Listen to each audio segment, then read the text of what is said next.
2025 እንዴት አርጋችሁ እጅግ በጣም በቀላሉ በስልካችሁና በኮምፒውተር መሙላት እንደምትችሉ በዚህ ቪዲዮ በዝርዝር አሳያችኋለሁ። ውድ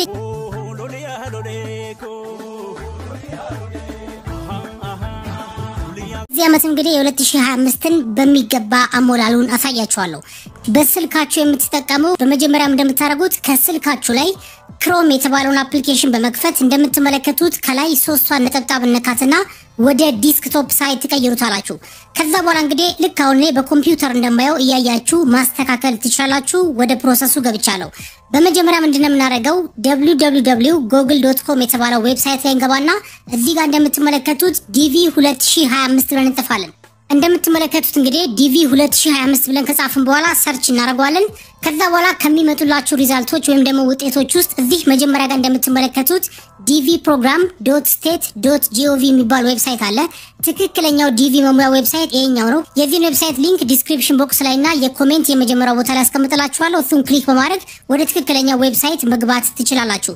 ስለዚህ እዚህ ጋር የምትመለከቱትን ኤሌክትሮኒክ ዳይቨርሲቲ ቪዛ ፕሮግራም ምትለዋን አንድ ጊዜ ክሊክ እናደርጋታለን። አሁን እንደምትመለከቱት ወደ ቻናላችን ቤተሰቦች በሚገባ ዲቪ ፎርማችንን የምንሞላበት ቦታ ጋር መተናል። ትንሽ ወደ ታች ዝቅ እናደርገውና እዚህ ጋር እንደምትመለከቱት በአረንጓዴ ቢግን ኢንተሪ ምትላለች። እንደምትመለከቷት ቢግን ኢንተሪ ምትለዋን አንድ ጊዜ ክሊክ እናደርጋታለን።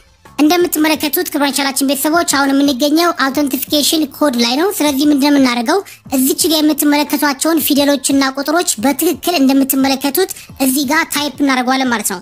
ካፒታሉን በካፒታል ስሞልም ካለው በስሞል እንደዚህም ደግሞ ቁጥሮችንም በትክክል መጻፍ ይኖርባችኋል። እንደምታዩት እኔ እየጻፍኩ ነው። ስለዚህ የእናንተም የተለየ ቁጥርና ፊደሎች ናቸው የሚመጣላችሁ እዚህ ጋር በሚገባ እሱን ትሞላላችሁ ማለት ነው። እንደምትመለከቱት በሚገባ ሞልቻለሁኝ። ከዛ በኋላ እንደምናደርገው እዚህ ከታች መተን ሰሚት የምትላለች ሰሚት የምትለዋን አንድ ጊዜ ክሊክ እናደርጋታለን። አሁን በሚገባ ፎርሙን ወደምንሞላበት ቦታ መተናል። እዚህ ጋር እንደምታዩት የተለያዩ የሚሞሉ ነገሮች አሉት። በጣም እጅግ በጣም ቀላል ነገር ነው። አሁን በማሳያችሁ መሰረት መሙላት ብቻ ነው ማለት ነው። እዚህ ጋር እንደምታዩት መጀመሪያ ቦታ ጋር የምናገኘው ኔም የሚል ሴክሽን ላይ ነው አንድ ቁጥር ጋር ማለት ነው። ስለዚህ እዚህ ጋር የምንሞላው ዶክመንታችን ላይ የሚገኘውን ትክክለኛ ስማችንን ምንም አይነት ስፔሊንጎችን ሳንሳሳት ይሆናል ማለት ነው። እዚህ ጋር እንደምትመለከቱት መጀመሪያ ላይ ላስት ፋሚሊ ኔም የሚል ቦታ አለ። እዚህ ጋር በጣም ጥንቃቄ ማድረግ ይኖርባችኋል። ላስት ፋሚሊ ኔም ላይ የሚሞላው የአያታችሁ ስም ነው። ስለዚህ እዚህ ጋር ይህ የቻናሌ ቤተሰብ እንግዲህ የአያቱ ስም አበራ ነው። ስለዚህ እዚህ ጋር በትክክል መጥቼ አበራ ብዬ ጽፋለሁ። እንደምትመለከቱት አበራ ብዬ ጽፌያለሁ። እዚህ ጋር እንደምትመለከቱት መጀመሪያ ላይ የምትጽፏት የመጀመሪያው ፊደል ካፒታል ሌተር መሆን አለባት። ስም ስለሆነ የግድ ካፒታል ሌተር መሆን አለበት። ስለዚህ ካፒታል ሌተር እናደርገዋለን ማለት ነው። ወደ ዋናው ስም ስንመጣ እንግዲህ እዚህ ጋር እንደምትመለከቱት ፈርስት ኔም የሚል ቦታ አለ። እዚህ ጋር እንግዲህ የግለሰቡ ወይም ደግሞ ፎርሙን የሚሞላው የራሳችሁን ስም ነው የምትጽፉት ማለት ነው። ስለዚህ እዚህ ጋር መጥቼ ስሙን እጽፋለሁ። እንደምትመለከቱት ዳግማዊ ብዬ አስገብቻለሁ። የራሳችሁን ስም ግን የማታውቁት ከሆነና ያልተሞላ ዶክመንት ከሆነ ያላችሁ እዚህ ጋር መታችሁ ኖ ፈርስት ኔም የምትለዋን አንድ ጊዜ ክሊክ ማድረግ ትችላላችሁ እንደዚህ። አለበለዚያ ግን ቅድም እንደነገርኳችሁ እዚህ ጋር በትክክል መታችሁ ስሙን መጻፍ ይኖርባችኋል ማለት ነው። ሚድል ኔም ጋር ስንመጣ እንግዲህ እንደምትመለከቱት የአባታችሁን ስም ነው የምታስገቡት። ስለዚህ እዚህ ጋር የአባቱን ስም አስገባለሁ ማለት ነው። እንደምትመለከቱት ዮናስ ብዬ አስገብቻለሁ። ሚድል ኔምም ከሌላችሁ ቅድም እንዳልኳችሁ እዚህ ጋር መታችሁ ኖ ሚድል ኔም የምትለዋን ክሊክ ማድረግ ብቻ ነው ማለት ነው። አሁን ወደሚቀጥለው ስቴፕ እናልፍ ነው። ሁለተኛው ስቴፕ ምንድነው እዚህ ጋር እንደምትመለከቱት ጀንደር ወይም ደግሞ ጾታችንን የምንመርጥበት ቦታ ነው። ስለዚህ ወንድ ከሆናችሁ እዚህ ጋር ሜል የሚለውን ትመርጣላችሁ፣ ሴቶች ደግሞ ፊሜል የሚለውን ትመርጣላችሁ። ስለዚህ የቻናል ቤተሰብን ሜል የሚለውን መርጬለታለሁ። ወደ ሶስተኛው ቦታ ጋር ደግሞ እንመጣለን። ሶስተኛው ስቴፕ ምንድነው እዚህ ጋር እንደምታዩት በርዝ ዴት ነው። ስለዚህ እዚህ ጋር የተወለዳችሁበትን ቀን ትክክለኛ ቀኑን ታስገባላችሁ። ግን አንዳንድ ቤተሰቦቻችን ምናልባት ቀናችሁን የተወለዳችሁበትን ቀን በኢትዮጵያ ከሆነ የምታውቁት እንዴት አድርጋችሁ በጣም በቀላሉ ወደ ግሪጎሪያን ደግሞ መቀየር እንደምትችሉ አሳያችኋለሁ። ይሄ ዌብሳይት እንግዲህ ሜታ አፕስ ይባላል። በጣም ቀላል ዌብሳይት ነው። እዚህ ጋር እንደምትመለከቱት የቻናል ቤተሰብ የተወለደው ግንቦት ነው። ስለዚህ እዚህ ጋር መጥቼ ግንቦት የሚለውን መርጣለሁ። ቀኑን ደግሞ እዚህ ጋር በሚገባ ግንቦት 1 ስለሆነ ግንቦት 1 ላይ አደርገዋለሁ። ዓመተ ምህረቱን ደግሞ 1980 ብዬ ኮንቨርት ለዋለሁ ማለት ነው። በጣም ቀላል ነው ቅድም እንዳልኳችሁ። ስለዚህ እዚህ ጋር እንደምትመለከቱት ሰኞ ቀን ሜይ 9 1988 ዓመተ ምህረት ነው የተወለደው ማለት ነው። ስለዚህ በዚህ መንገድ በጣም በቀላሉ ኮንቨርት ማድረግ ትችላላችሁ ማለት ነው። ስለዚህ አሁን ወደ ፎርም መሙያ ቦታ ጋር እንመጣና እዚህ ጋር እንደምታዩት መንዝ ነው የሚለው። ስለዚህ ወሩ ነው የምንጽፈው ሜይ 5ኛ ወር ስለሆነ እዚህ ጋር መጥቼ 05 ብዬ ጽፍለታለሁ። ቀጥሎ ቀን ነው የሚለው። ስለዚህ ቀኑን ቅድም ኮንቨርት እንዳደረግነው 9 ነው የሚሆነው ማለት ነው። ስለዚህ እዚህ ጋር መጥቼ 09 ይለዋለሁ ማለት ነው።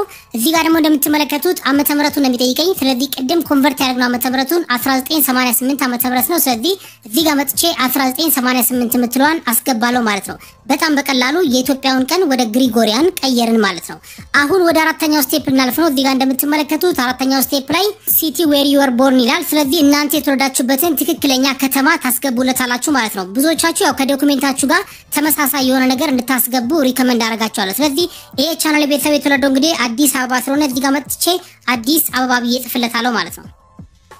እንደምትመለከቱት አዲስ አበባ ብዬ በሚገባ ጽፌለታለሁ። ግን የተወለዳችሁበትን ቦታ ወይም ደግሞ ከተማውን የማታውቁት ከሆነ እዚህ ጋር መጣችሁ በርዝ ሲቲ አንኖን የምትለዋን ክሊክ ታርጓታላችሁ ማለት ነው። በጣም ቀላል ነው። አሁን ወደ አምስተኛው ስቴፕ አልፈናል። አምስተኛው ስቴፕ ጋር ምንድነው የምናገኘው? እዚህ ጋር እንደምትመለከቱት ካንትሪ ዌር ዩ አር ቦርን ይላል። ስለዚህ የተወለዳችሁበትን አገር ትመርጣላችሁ ማለት ነው። ከኢትዮጵያ ውጪ የተወለዳችሁ ከሆነ የተወለዳችሁበትን አገር ማስገባት ነው። ስለዚህ እዚህ ጋር መጥቼ ሰሌክት የካንትሪ የምትለዋን አንድ ጊዜ ክሊክ አረጋትና የተወለዳችሁበትን አገር ታስገባላችሁ ማለት ነው። ይሄ ቻናል ቤተሰብ የተወለደው ኢትዮጵያ ስለሆነ ኢትዮጵያ አረጋዋለሁ።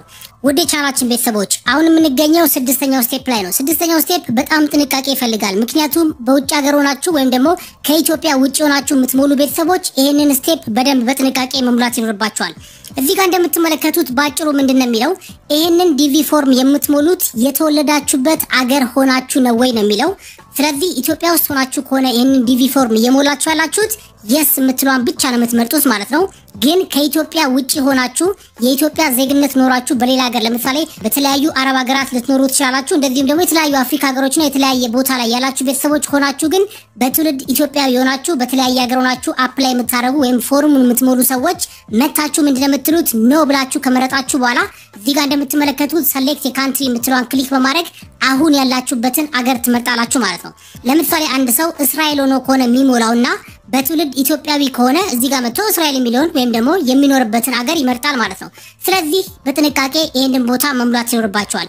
አሁን የምሞላለት የቻናል ቤተሰብ ኢትዮጵያ ውስጥ ስለሆነ ያለው እዚች ጋር መጥቼ የስ የምትለዋን ብቻ ስመርጣት እንደምታዩት ሰሌክት የካንትሪ የሚለው ኦልሬዲ ዲሴብል ይሆናል። ምክንያቱም ኢትዮጵያ ውስጥ ሆኖ ስለሚሞላ ማለት ነው። በጣም በጥንቃቄ መሙላት ያለባችሁ ስቴፕ ይሄኛው ነው። ትንሽ ወደታች ወረድ እናድርገው። ትንሽ ወደታች ወረድ ስናደርገው አሁን በጣም ኢምፖርታንት እና በጥንቃቄ መግባት ያለበት ዶክመንት አለ። ይሄም ዶክመንት ምንድነው? ፎቶግራፋችሁ ነው። እዚህ ጋር እንደምትመለከቱት የተወሰነ ያህል መመሪያዎች አሉት። ስለዚህ እነዚህ መመሪያዎች በትክክል መተግበር ይኖርባቸዋል። እዚህ ጋር የምታስገቡት ፎቶግራፍ ምን መምሰል እንዳለበት እዚህ ጋር በዝርዝር ተቀምጧል። ስለዚህ እነዚህ ነገሮች በጣም በጥንቃቄ ማድረግ ይኖርባቸዋል። ቅድም የነገርኳችሁን ፎቶዎች ካዘጋጃችሁ በኋላ በጣም በቀላሉ እንደምናደርገው እዚህ ጋር መተን እንደምታዩት ቹዝ ኒው ፎቶ ምትል ቦታ አለች። እሷን አንድ ጊዜ ክሊክ እናደርጋታለን። እንደምትመለከቱት ራሱ ወደ ጋለሪያችን ወይም ደግሞ ወደ ኮምፒውተራችን ማይ ኮምፒውተር ይወስደናል ማለት ነው። ስለዚህ ሁላችሁም በስልካችሁ የምትጠቀሙ ጋለሪያችሁ ውስጥ በመግባት ያስቀመጣችሁትን ወይም ደግሞ የተነሳችሁትን ፎቶ በሚገባ ትመርጡለታላችሁ። እንደምታዩት ፎቶን በሚገባ መርጫለሁ። ከዛ በኋላ ከታች መጥቼ ኦፕን እለዋለሁ። በስልክ የምትጠቀሙ ግን ጀስት ክሊክ ብቻ ማድረግ ነው ማለት ነው። እንደምታዩት ፎቶን ከታች ራሱ በሚገባ ያሳየኛል። አሁን በሚገባ ፎቶን አስገብቻለሁ። ቅድም የነገርኳችሁ ነገር ግን ጥንቃቄ ማድረግ ይኖርባችኋል። ፎቶ በተቻለ መጠን ከ6 ወር ወደዚህ የተነሳ ፎቶ መሆን ይኖርበታል ወይም ደግሞ ከ6 ወር በላይ ያልበለጠው ፎቶ መሆን ይኖርበታል ማለት ነው። እሱንም ጥንቃቄ ማድረግ ይፈልጋል። እዚህ ጋር እንደምታዩት አሁን የምንገኘው 8ኛው ስቴፕ ላይ ነው። 8ኛው ስቴፕ ምንድነው? ሜሊንግ አድሬሳችንን የምንሞላበት ቦታ ነው። እዚህ መጀመሪያ ጋር እንደምትመለከቱት ኢንኬር ኦፍ ሚል ቦታ አለ። እንደምታዩት እዚህ ጋር በቅንፍ ውስጥ ኦፕሽናል ይላል። አማራጭ ነው። መሙላትም አለመሙላትም የሚቻል ቦታ ነው ማለት ነው። ስለዚህ በሌላ ሰው አማካኝነት ከሆነ ዶክመንቱ የምትቀበሉት ወይም ደግሞ የትኛው ማለት ኢንፎርሜሽን ስትጠየቁ መሙላት የምትችሉት ወይም ደግሞ መቀበል የምትችሉት በሌላ ሰው ከሆነ እዚህ ጋር መታችሁ የዛን ሰው አድራሻ ታስገባላችሁ ማለት ነው። ስለዚህ ኦፕሽናል ስለሆነ መዝለልም ይቻላል ማለት ነው። አድሬስ ላይን 1 የሚለው ጋር ስንመጣ ምንድነው የምናደርገው? በጣም በቀላሉ ኢትዮጵያ ብላችሁ ኮማ ታረጉና የከተማውን ስም ነው የምትጽፉት ማለት ነው። ስለዚህ እኔ በትክክል እጽፋለሁ። እንደምትመለከቱት ኢትዮጵያ ብዬ ኮማ አረግና ከዛ በኋላ አዲስ አበባ ብዬ ጽፋለሁ። እናንተ ጅማ ከሆነ ያላችሁት ኢትዮጵያ ብላችሁ ጅማ ትላላችሁ። ባህር ዳር ከሆናችሁ ኢትዮጵያ ብላችሁ ባህር ዳር ትላላችሁ ማለት ነው። ስለዚህ የምትኖሩበትን ከተማ በሚገባ ታስገቡለታላችሁ። ሌላኛው ደግሞ እዚህ ጋር እንደ ኦፕሽናል እንዲሆን ፒኦ ቦክስ ብላችሁ የምትፈልጉትን ፖስታ መምራት ትችላላችሁ። ዶክመንት በፖስታ የሚመጣላችሁ ከሆነ ማለት ነው። እንደምታዩት ፒኦ ታረጉና ቦክስ ብላችሁ ከጻፋችሁ በኋላ የፖስታ ሳጥን ቁጥሩን እዚህ ጋር ታስገባላችሁ ማለት ነው። ስለዚህ በጣም ቀላል ነው። እዚህ ጋር እንደምትመለከቱት አድሬስ ላይን 2 ሚል ቦታ አለ። ቅድም እንዳልኳችሁ ኦፕሽናል ነው። ብትሞሉትም ባትሞሉትም ችግር የለውም ማለት ነው። ስለዚህ አሁን ወደሚቀጥለው እናልፋለን። እዚህ ጋር እንደምትመለከቱት ሲቲ ኦር ታውን የሚል ቦታ አለ። ስለዚህ እዚህ ጋር መታችሁ የከተማውን ስም ታስገባላችሁ አሁን የምትኖሩበት ማለት ነው። እንደምታዩት አዲስ አበባ ብዬ በሚገባ አስገብቻለሁ። እዚህ ጋር ደግሞ ኢ ላይ ስንመጣ ምንድነው የሚለው እንደምታዩት ዲስትሪክት ካንትሪ ፕሮቪንስ ኦር ስቴት ይላል። ስለዚህ እዚህ ጋር የምትሞሉት ምንድነው ቅድም አድሬስ ላይን ዋንጋ ይሞላ ነው። እንደምታዩት ኢትዮጵያ አዲስ አበባ ነው ያልኩት። ስለዚህ እናንተ መታችሁ እዚህ ጋር ኢትዮጵያ አዲስ አበባ ብላችሁ ጽፋላችሁ። አዲስ አበባ የምትኖሩ አዲስ አበባ፣ ሐዋሳ የምትኖሩ ሐዋሳ፣ ባህር ዳር የምትኖሩ ባህር ዳር፣ ጅማ የምትኖሩ ጅማ ማለት ነው። ስለዚህ እዚህ ጋር መታችሁ ከተማውን ብቻ ትቀይሩታላችሁ። ኢትዮጵያ ኮማ የሚለው እንዳለ ይሆናል ማለት ነው። ሌላኛው ደግሞ እዚህ ጋር እንደምትመለከቱት ዚፕ ኮድ ወይም ደግሞ ፖስታል ኮድ የሚል አለ። ስለዚህ የከተማችሁን ፖስታል ኮድ ታስገባላችሁ። ያው አንዳንድ ከተሞች ፖስታል ኮድ የሌላቸው አሉ። ለምሳሌ ሐዋሳ ፖስታል ኮድ የላትም። ይሄ ቻናል ላይ ቤተሰብ እንግዲህ የምሞላለት አዲስ አበባ ስለሆንኩኝ የአዲስ አበባ ፖስታል ኮድ እንደምታውቁት 1000 ነው። ስለዚህ 1000 ብዬ ሞላልታለሁ። ስለዚህ ፖስታል ኮድ የሌለበት ከተማ የምትኖሩ እዚህ ጋር መታችሁ ኖ ፖስታል ኮድ ኦር ዚፕ ኮድ የምትለዋን መምረጥ ብቻ ነው ማለት ነው። ሌላኛው ደግሞ እዚህ ጋር እንደምትመለከቱት ካንትሪ የሚል ቦታ አለ። ካንትሪ ያው ቅድም እንደምነገርኳችሁ ይሄን ፎርም እየሞላችሁበት ያለበትን አገር ነው የምትመርጡት። ስለዚህ ኢትዮጵያ ብየዋለሁ። እዚህ ጋር እንደምትመለከቱት በጣም ቀላል ነው። አሁን የነገርኳችሁ ነገር ረጋ ብላችሁ ማስተካከል ነው ማለት ነው። ክብሯን የቻላችን ቤተሰቦች አሁን 9ኛው ስቴፕ ጋር ደርሰናል። 9ኛው ስቴፕ ምንድነው የሚለው አሁን የት ሀገር ነው እየኖራችሁ ያላችሁት ነው የሚለው። ስለዚህ አሁን የምትኖሩበትን አገር ትመርጡለታላችሁ ማለት ነው። ስለዚህ እዚህ ጋር መጥቼ ሰሌክት የካንትሪ የምትለዋን ክሊክ በማድረግ ኢትዮጵያ ለዋለሁ። እናንተ አሁን እየኖራችሁበት ያለበትን አገር ብቻ ትመርጡለታላችሁ ማለት ነው። እንደምታዩት ኢትዮጵያ ብየዋለሁ ማለት ነው። በጣም ቀላል ነው።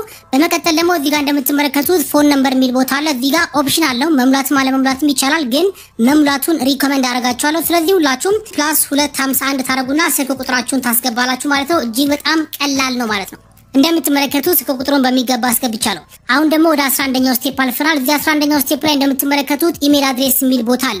እዚህ ጋር በትክክል አሁን የምትጠቀሙበትን ኢሜል አድሬስ ሪከመንድ አደርጋችኋለሁ። ክብሯን የቻላችን ቤተሰቦች ብዙ ነገሮችን ኮሙኒኬት የሚያደርጓችሁ ዲቪው ከደረሰ በኋላ በኢሜል አድሬስ ስለሆነ ክብሯን የቻላችን ቤተሰቦች በጣም ጥንቃቄ አድርጉ።